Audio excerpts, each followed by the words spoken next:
Previous lecture में हम लोगों ने जो डिस्कस किया था conditional probability of an event, conditional probability.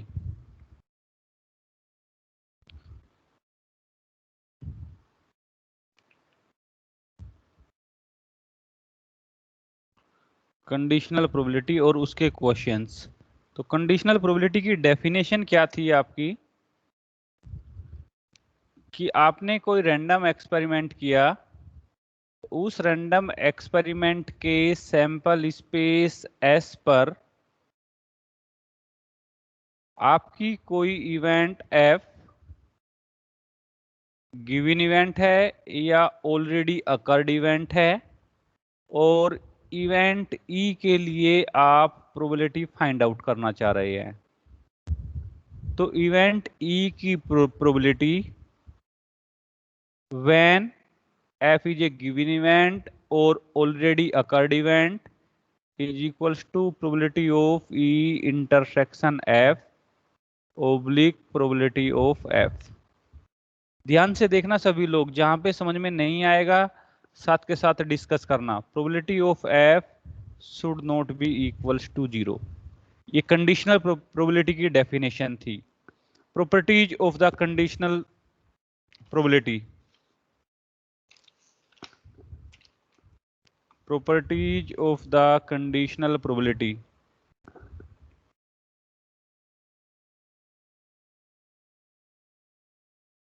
Properties of the conditional probability. First,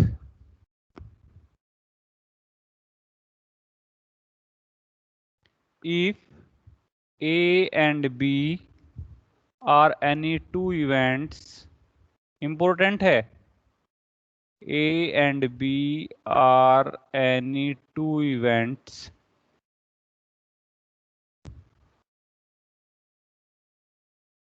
associated the sample space S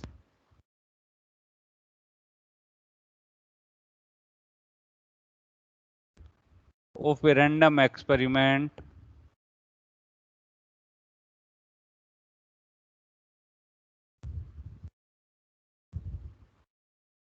then and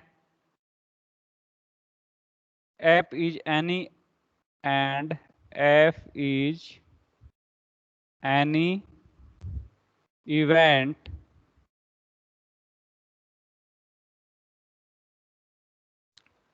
and F is any event on the sample space S, then probability of A union B when event F is already occurred or is a given event is equals to probability of A oblique F plus probability of B oblique F. Oblique F means event F is given or already occurred minus probability of A intersection B oblique F. Proof बड़ा आसान सा proof है, important भी है exam के point of view से। Proof, we have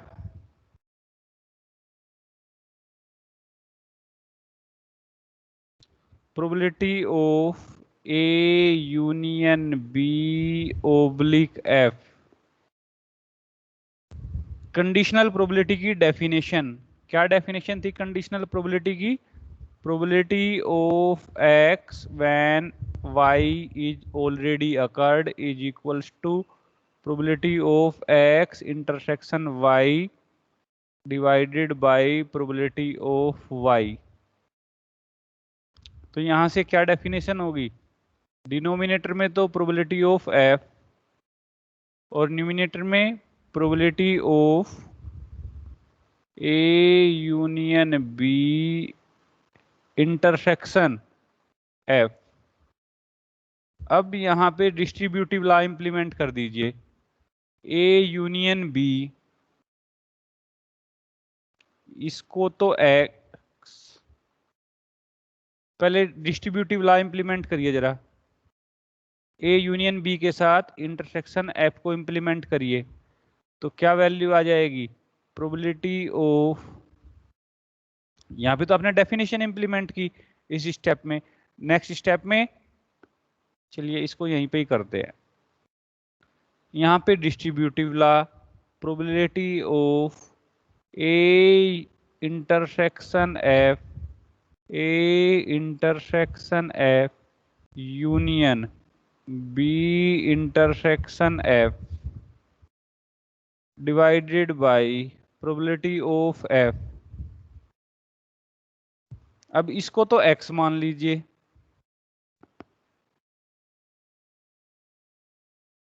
x union ये y, probability of x union y, this will be equals to आपकी एडिटिव लॉ ऑफ प्रोबेबिलिटी क्या था? Probability of x union y, इसको क्या लिख सकते हो आप? Probability of x plus probability of y minus probability of x intersection y। अब ये आपका x है और ये y, additive law of probability को इंप्लीमेंट करेंगे, डिनोमिनेटर एज इट इज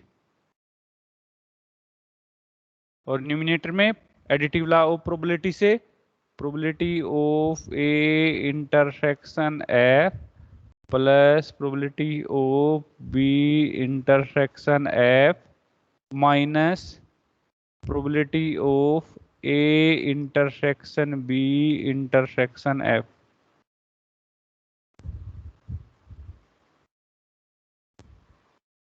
अब प्रोबेबिलिटी ऑफ एफ से सभी टर्म्स को अलग अलग डिवाइड कर दीजिए। Probability of A intersection F oblique probability of F plus probability of B intersection F oblique probability of F minus probability of A intersection B intersection F upon probability of F.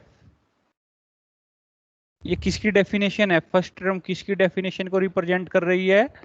Probability of event A when F is already occurred, plus second term probability of event B when F is already occurred, third term A intersection B को एक साथ probability of A intersection B when F is already occurred, hence proved. यही prove करना था।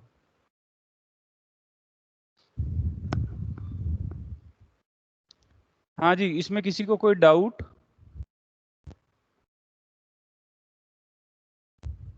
दीक्षा, no Jitanshu, sir. Remark?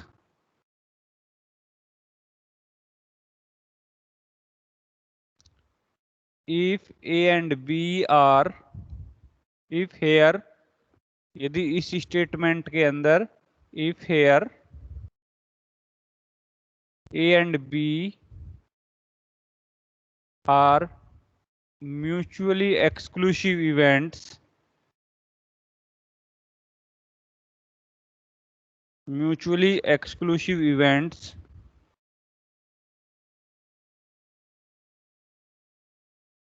mutually exclusive means disjoint,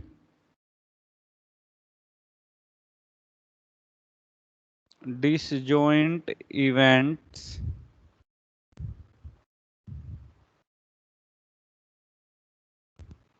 that is disjoint event की definition क्या थी कि इवेंट्स में कोई भी आउटकम्स कॉमन नहीं होगा, A intersection B is equals to 5 और probability of A intersection B is equals to probability of 5 और प्रोबेबिलिटी ऑफ 5 0। तो आपका स्टेटमेंट क्या आएगा? स्टेटमेंट वैल्यू क्या आ जाएगी? आपका स्टेटमेंट कहाँ पे कन्वर्ट होगा? ये जो स्टेटमेंट था आपका, probability of A union B oblique F, ये कहाँ पे आ जाएगा? इसमें से आपकी ये जो टर्म है ये 0 हो जाएगी। ठीक है, ए इंटरसेक्शन बी आपका फाई है, और फाई का फिर एफ के साथ इंटरसेक्शन फाई, और प्रोबेबिलिटी ऑफ फाई 0, तो ये टर्म आपकी 0। तो उस केस में probability of A union B oblique F is equals to probability of A plus probability of B. ये -0 ये आ जाएगा।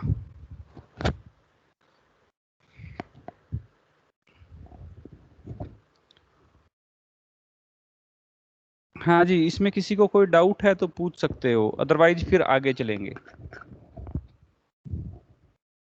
रितांशु, अमन,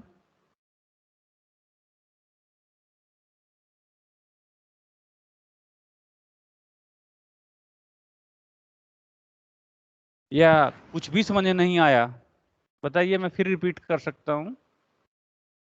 सुरुचि, सर क्लियर है। क्लियर है सर। ओके, इसमें छोटे छोटे से आपके 2 रिमार्क और है। First, remark 1,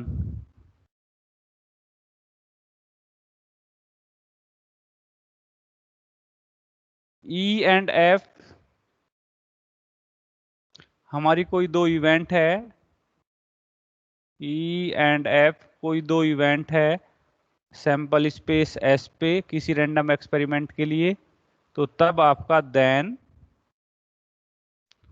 probability of S oblique event F is already occurred is equals to 1, या probability of F when event F is already occurred, ये भी 1 ही होता है।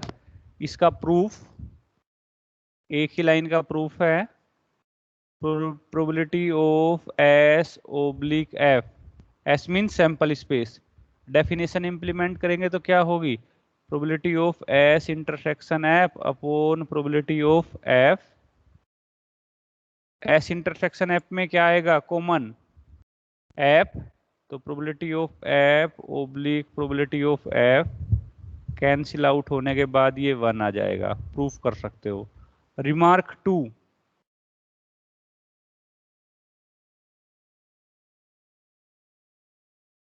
ऐसे ही आप इसको भी प्रूफ कर सकते हैं एक ही लाइन में डेफिनेशन लगा करके। Probability of F intersection F, वो एफ आ जाएगा, प्रोबेबिलिटी ऑफ एफ से एफ कैंसिल आउट होके 1 आ जाएगा।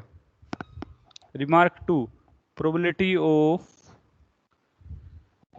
ई complement when f is already occurred is equals to 1 minus probability of e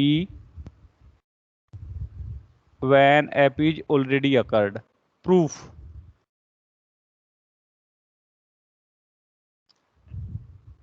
we have, we know that probability of sample space S when f is given event is equals to 1।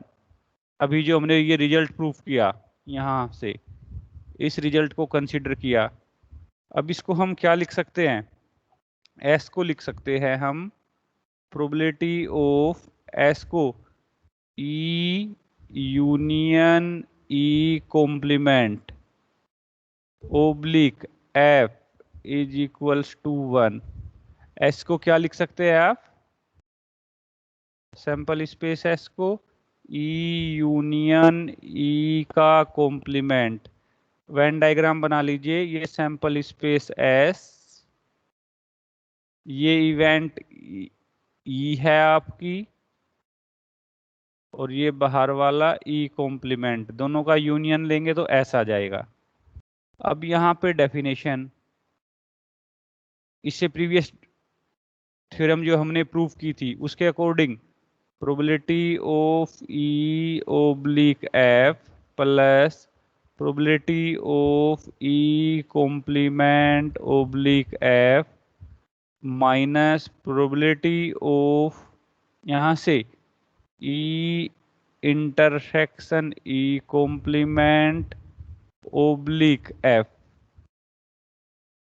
और E intersection E complement क्या है? E intersection E complement ये disjoint event या mutually exclusive है, तो इसकी value 5। 5 means ये term 0, और ये किसके इक्वल है? राइट साइड में 1 के इक्वल। तो यहाँ से क्या वैल्यू आ जाएगी? Probability of E complement when F is already occurred is equals to 1 minus probability of E when F is already occurred, hence proved.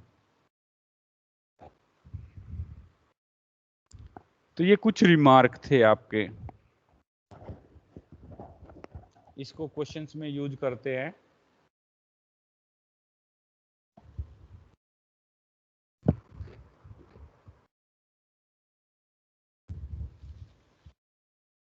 Next important definition है multiplication rule for the probability. Multiplication rule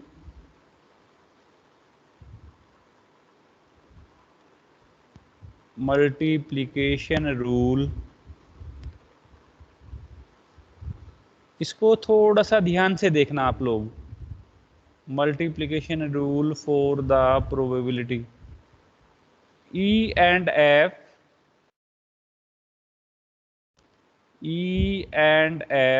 are any two events associated on the sample space S of a random experiment। E and F हमारी कोई दो event है जो random experiment के sample space S से associated है।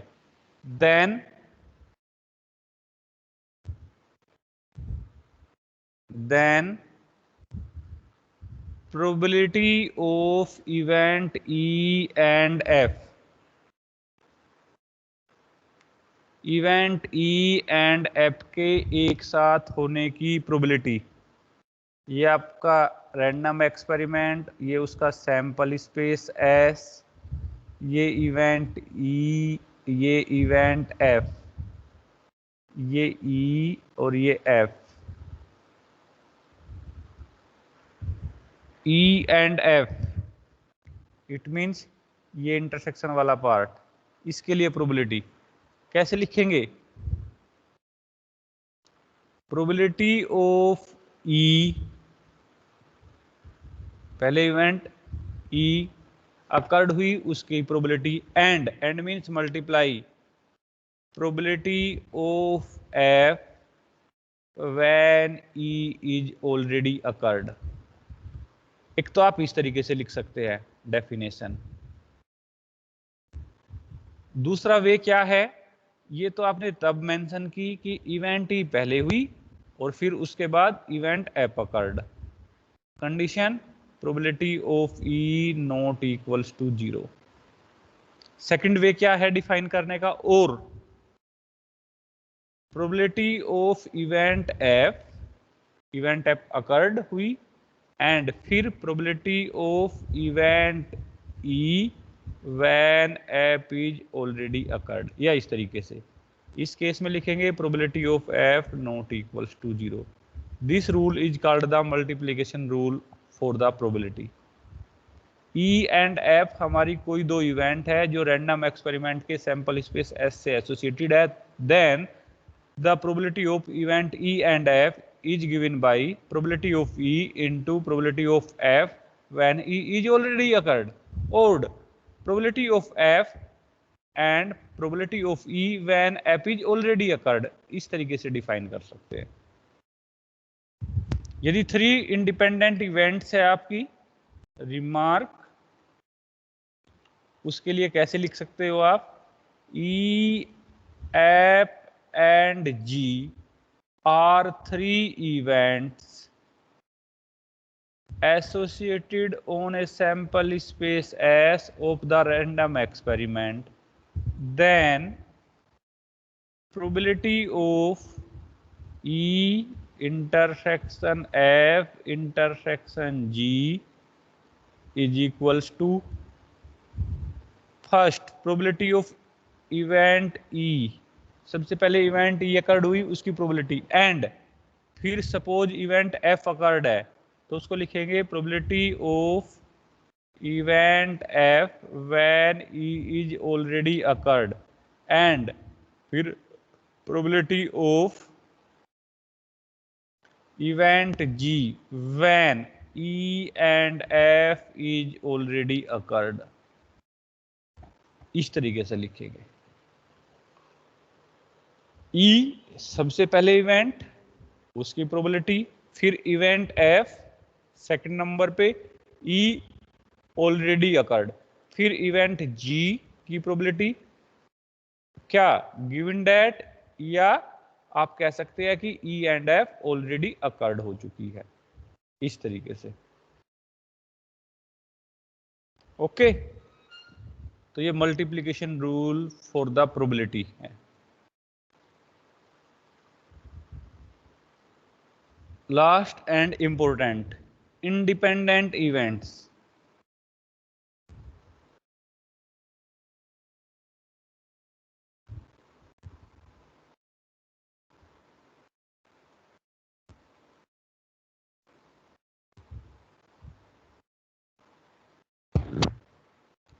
Independent events,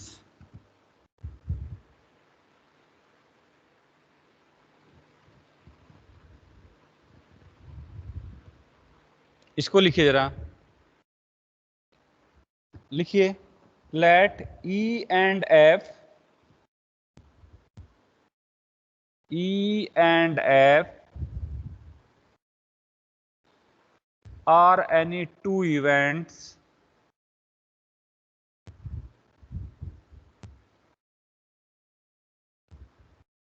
are any two events associated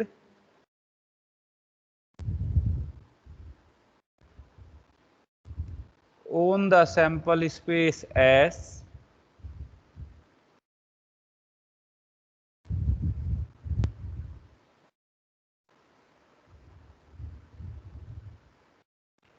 of a random experiment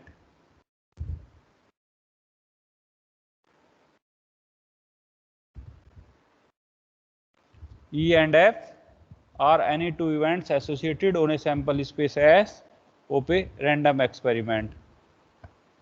Then two events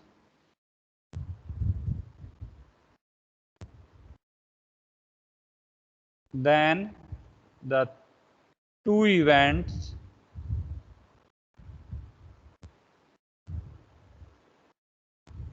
E and F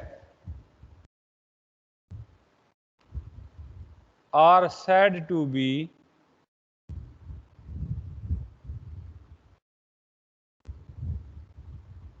independent events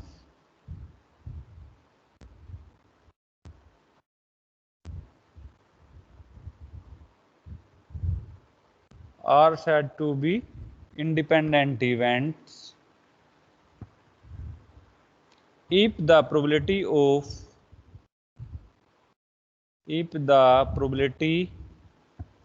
occurrence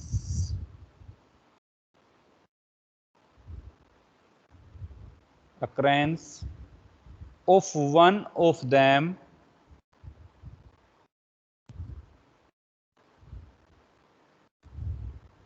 is not affected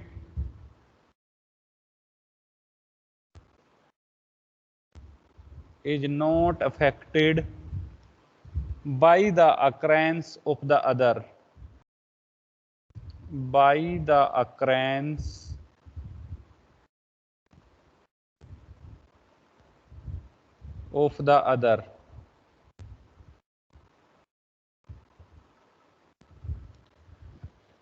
एक बार ध्यान से देखिए जरा प्लीज। ई और ई एंड एफ हमारी दो इवेंट है जो रैंडम एक्सपेरिमेंट के सैंपल स्पेस एस से एसोसिएटेड है। ये इवेंट्स ई एंड एफ हमारी इंडिपेंडेंट इवेंट्स कहलाएगी इफ कि यदि एक इवेंट होने की प्रोबेबिलिटी दूसरी इवेंट होने की प्रोबेबिलिटी को अफेक्टेड नहीं कर रही है। एक इवेंट के अकर होने की प्रोबेबिलिटी दूसरी इवेंट के अकर होने की प्रोबेबिलिटी को यदि अफेक्ट नहीं कर रही है तो आपकी इवेंट्स इंडिपेंडेंट इवेंट कहलाएगी। तो इंडिपेंडेंट इवेंट किस पे डिफाइन हुई? Occurrence of the probability. किस पे डिफाइन है? प्रोबेबिलिटी ऑफ द अक्रेंस पे, कि एक के अकर होने की probability not affected by the occurrence of the other, by the probability of occurrence of the other, दूसरे के होने की प्रोबेबिलिटी को अफेक्टेड नहीं कर रही है। तो इंडिपेंडेंट इवेंट्स किस पे डिफाइन है? प्रोबेबिलिटी के अकर होने पर, कि एक इवेंट के होने की प्रोबेबिलिटी दूसरे इवेंट के होने की प्रोबेबिलिटी को यदि अफेक्टेड नहीं कर रही है तो आपके इवेंट्स इंडिपेंडेंट इवेंट्स होंगी। Be careful. इंडिपेंडेंट इवेंट्स किस पे डिफाइन है? इवेंट्स की प्रोबेबिलिटी, कि एक इवेंट्स के होने की प्रोबेबिलिटी यदि दूसरे इवेंट्स के होने की प्रोबेबिलिटी को अफेक्ट नहीं कर रही है तो events independent. That is in other words, the events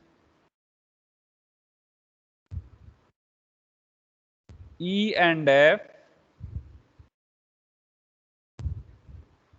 are said to be independent, are said to be independent event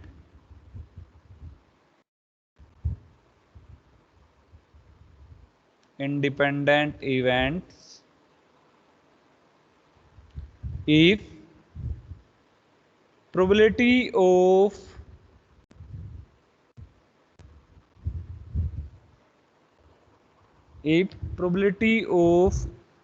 event E when app is already occurred किसके इक्वल आनी चाहिए? प्रोबेबिलिटी ऑफ E के।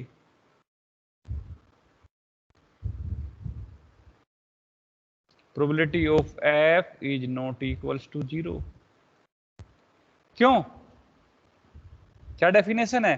कि app के होने से event F की probability E को इफेक्ट नहीं कर रही है, तो it means probability of E when F is already occurred is equals to probability of E. And यदि आप ये लिखते हैं probability of F when E is already occurred is equals to probability of F. Event E आपकी already occurred हो चुकी तो event F की प्रोबेबिलिटी किसके इक्वल होगी? प्रोबेबिलिटी ऑफ एफ के इक्वल, क्योंकि इवेंट ई की प्रोबेबिलिटी इवेंट एफ की प्रोबेबिलिटी को अफेक्ट नहीं कर रही है। तो प्रोबेबिलिटी ऑफ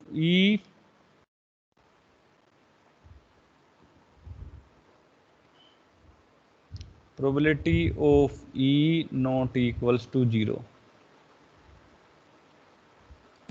सर हाँ जी, अगर ये प्रोबेबिलिटी ऑफ एफ और ई 0 हो भी जाए तो वो इफेक्ट तो कर नहीं रही उसमें, तो इसमें ये कंडीशन क्यों लगाई कि नॉट इक्वल टू 0 होनी चाहिए?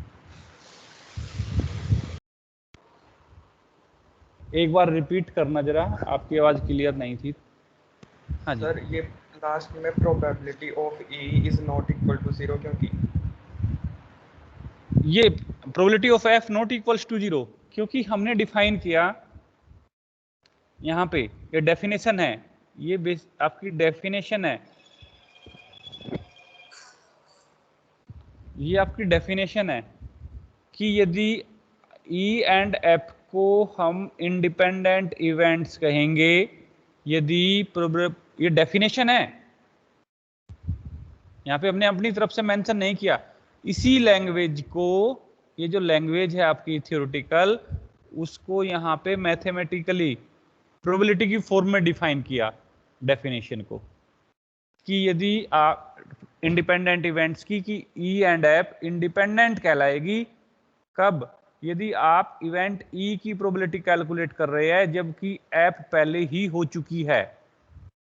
वो किसके इक्वल आनी चाहिए? प्रोबेबिलिटी ऑफ ई के। इसका मीनिंग क्या हुआ, ये प्रोबेबिलिटी ऑफ ई के इक्वल है। इसका मीनिंग कि इवेंट एफ जो पहले हो चुकी वो इसको इफेक्ट नहीं कर रही, इसकी वैल्यू इसके इक्वल है। तो जो पहले वाली इवेंट है एफ जो हो चुकी वो जीरो नहीं होनी चाहिए, तभी ये इंडिपेंडेंट इवेंट्स डिफाइन कर पाएंगे। Provided probability of F not equals to zero, ये डेफिनेशन है। भाई आपकी किसी एक इवेंट की प्रोबेबिलिटी जीरो नहीं है तो तभी तो आप उसकी डेफिनेशन किस पे बेस है, इंडिपेंडेंट इवेंट्स की प्रोबेबिलिटी पे। अगर प्रोबेबिलिटी ही जीरो हो गई तो फिर इंडिपेंडेंट को कैसे हम चेक करेंगे कि ये इवेंट्स इंडिपेंडेंट है या नहीं, तो उसको नॉट इक्वल्स टू जीरो लेके चलेंगे। क्लियर? डेफिनेशन किस पे डिफाइन है, इंडिपेंडेंट इवेंट की डेफिनेशन कि उनकी प्रोबेबिलिटी पे, कि एक के अकर होने की प्रोबेबिलिटी दूसरी के अकर होने की प्रोबेबिलिटी को अफेक्टेड नहीं करनी चाहिए। तो इसीलिए हमने यहाँ पे प्रोबेबिलिटी को नॉन जीरो रखा, क्योंकि प्रोबेबिलिटी ही जीरो हो गई तो फिर कैसे इंडिपेंडेंट इवेंट्स को डिफाइन करेंगे। कि जो पहले वाली है तो probability of E oblique F, it means कि probability of event E when F is already occurred किसके इक्वल आनी चाहिए, प्रोबेबिलिटी ऑफ ई के। इट मीन्स कि इवेंट एफ जो आपकी ये ऑलरेडी अकर्ड हो चुकी है, इसने ई को इफेक्ट नहीं किया। या और आप इस तरीके से डिफाइन कर सकते हैं, probability of event F when E is already occurred, यानी कि ये जो ई ऑलरेडी अकर्ड है इसने इवेंट एफ को अफेक्ट नहीं किया। प्रोबेबिलिटी ऑफ एफ के इक्वल ही इसकी वैल्यू है, इसकी वैल्यू प्रोबेबिलिटी ऑफ एफ के इक्वल ही है, यानी कि इस इवेंट ई ने इवेंट एफ की प्रोबेबिलिटी को अफेक्ट नहीं किया, जो कि पहले ही हो चुकी है। यानी कि and condition is that probability of E not equals to zero. ठीक है? हाँ जी, क्लियर? यस। हाँ जी।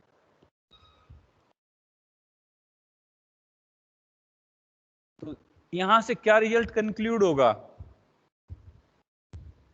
Therefore probability of E intersection F is equals to, इसको आप क्या लिख सकते हैं, probability of E into probability of F oblique E, या प्रोबेबिलिटी ये भी लिख सकते हैं आप, एक तो इस तरीके से लिख सकते हैं probability of E and F को, या इस तरीके से लिख सकते हैं कि पहले इवेंट एफ हुई और फिर आपकी इवेंट ई जबकि एफ ऑलरेडी अकर्ड हो चुकी। आपकी ये डेफिनेशन है। अगर E and F independent events है तो इसको क्या लिखेंगे हम, ये तो probability of E as it is, ये तो एज इट इज, और इसको क्या लिखेंगे, इसको लिख देंगे प्रोबेबिलिटी ऑफ एफ ओब्लिक ई को प्रोबेबिलिटी ऑफ एफ। अगर हम इसको इस वाले को लिखना चाहे, इसको अलग ही ले लीजिए आप, इसको लिखना चाहे तो प्रोबेबिलिटी ऑफ एफ ये एज इट इज, और इसको क्या लिखेंगे इंडिपेंडेंट इवेंट की हेल्प से प्रोबेबिलिटी ऑफ ई।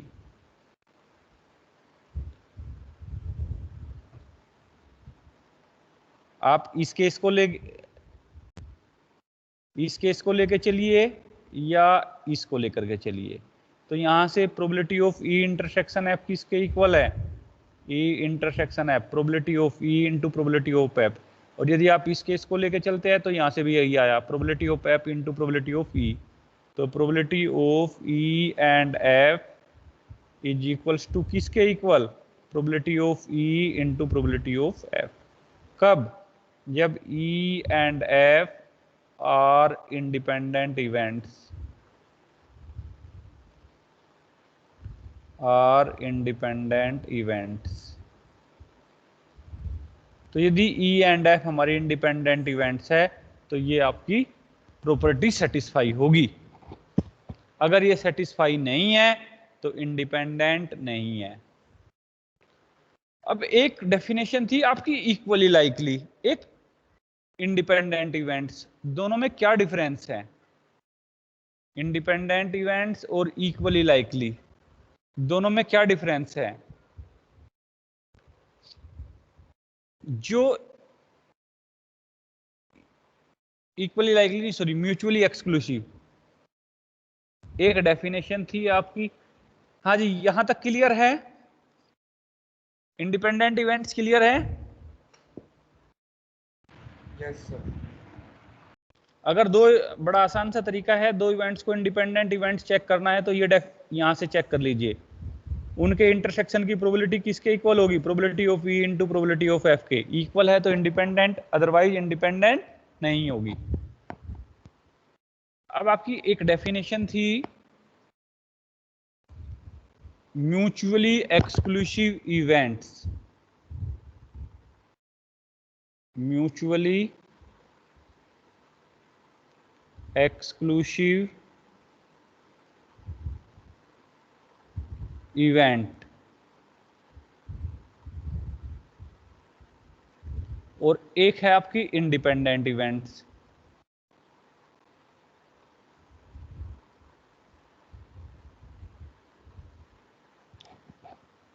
आपकी म्यूचुअली एक्सक्लूसिव इवेंट्स ये तो डिफाइन थी इवेंट्स पे,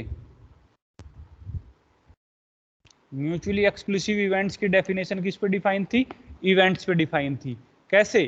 कि उनका इंटरसेक्शन फाई होगा, it means no common outcome, no common outcome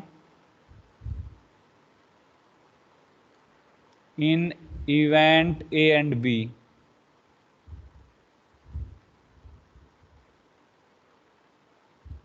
और ये जो इंडिपेंडेंट इवेंट्स डिफाइन है, ये आपकी प्रोबेबिलिटी पे डिफाइन है। किस पे डिफाइन है? प्रोबेबिलिटी ऑफ इवेंट्स पे,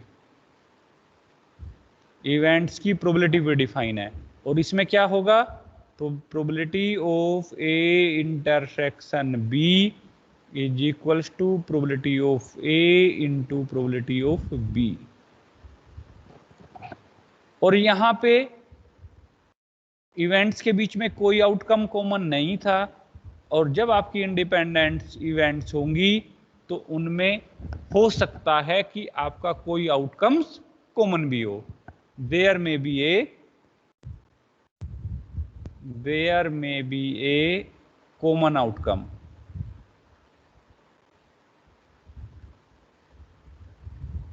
कॉमन आउटकम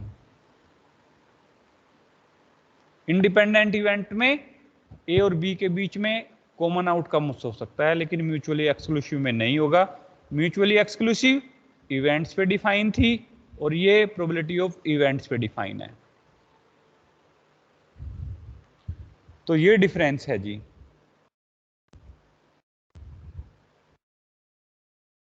यदि 3 इवेंट्स है आपकी, independent events A B and C, तो उनके इंडिपेंडेंट होने के लिए probability of A intersection B intersection C, उसकी value probability of A into probability of B into probability of C. यदि ये कंडीशन सेटिस्फाई है तो फिर आपकी A B C independent events होंगी।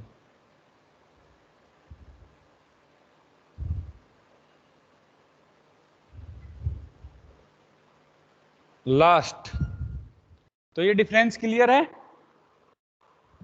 हाँ जी, ये डिफरेंस क्लियर है? Yes sir. Yes sir. Last one important है एग्जाम के पॉइंट ऑफ व्यू से।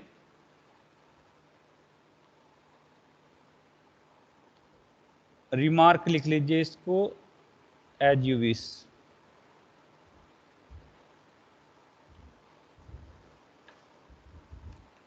ये आपकी n इवेंट्स हैं, A1 A2 A3 up to AN, n events हैं।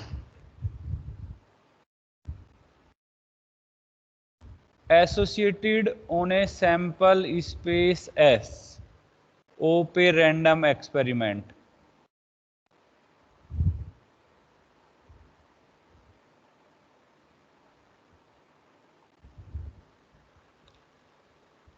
अब इवेंट A1 की प्रोबेबिलिटी ये P1 है,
हेलो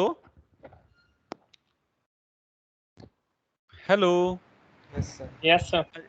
हाँ जी, वो नेट डिस्कनेक्ट हो गया था कॉलेज का।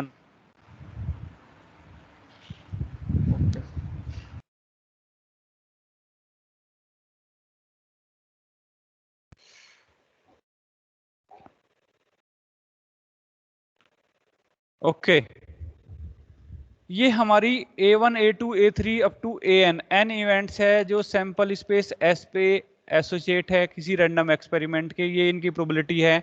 इवेंट A के A1 के होने की प्रोबेबिलिटी P1, इवेंट A2 के होने की probability P2 and event AN के होने की प्रोबेबिलिटी उसको PN से डिनोट किया। अब जो ये n इवेंट्स है, hello, I am audible? Yes sir. Yes sir. Yes sir. Yes sir. Okay, तो आपने ये इसको यहाँ पे नोटेशन दे दिया कि इवेंट A1 के होने की प्रोबेबिलिटी P1, इवेंट A2 के अकर होने की probability P2 and so on, event AN के अकर होने की प्रोबेबिलिटी PN, और अकर ना होने की प्रोबेबिलिटी ऑफ A1 कॉम्प्लीमेंट लिख दीजिए या डैश लिख दीजिए। ये क्या हो जाएगी 1 माइनस P1। ऐसे ही इवेंट A2 के अकर ना होने की प्रोबेबिलिटी, नॉन अकरेंस की probability 1 minus P2 and so on, और इवेंट AN के अकर ना होने की प्रोबेबिलिटी, नॉन अकरेंस, ये आ जाएगी आपकी 1 माइनस PN। 1 माइनस P1 को लिख दीजिए Q1, 1 माइनस P2 को लिख दीजिए Q2 और इसको लिख दीजिए Qn। ये तो अकर होने की अकरेंस, इवेंट्स के अकर होने।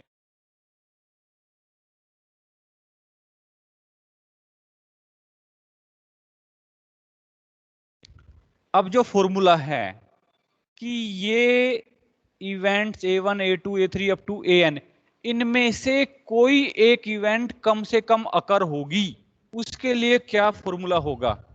Now the probability of occurrence, the probability of occurrence